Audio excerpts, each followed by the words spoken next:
Hello YouTube, it's the Utopian Buddha.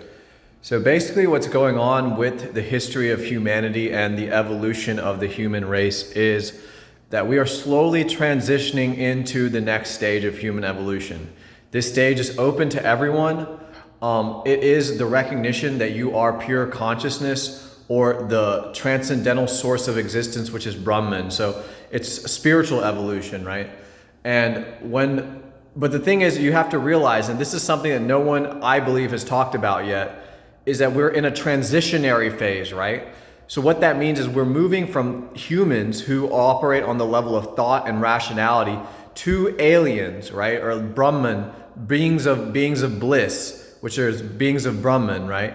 That transitionary phase means that the people who are doing that transition aren't always going to be in the Brahman state. And for me, I think, so with me, I had a psychotic break, I've done psychedelics, I've experienced this state of oneness, and I'm pretty much, well, see, here's the thing, right? Everyone is always there. Everyone is always in this state of selfhood or oneness or Brahman, right? They just aren't aware of it.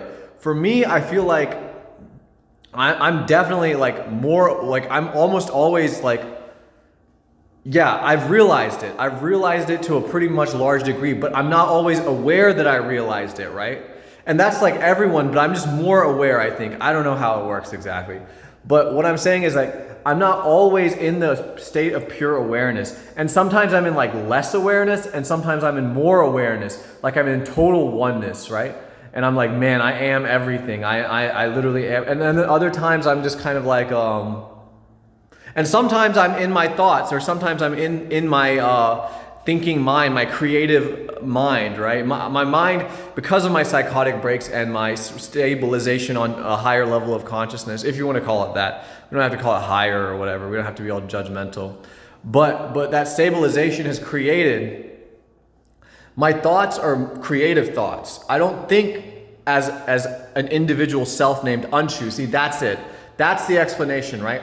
The thoughts I have are not tied to Anshu as much. I would say probably very few, in fact. The thoughts I have are creative thoughts that are kind of more related to the general features of existence, more philosophical, I guess you could say.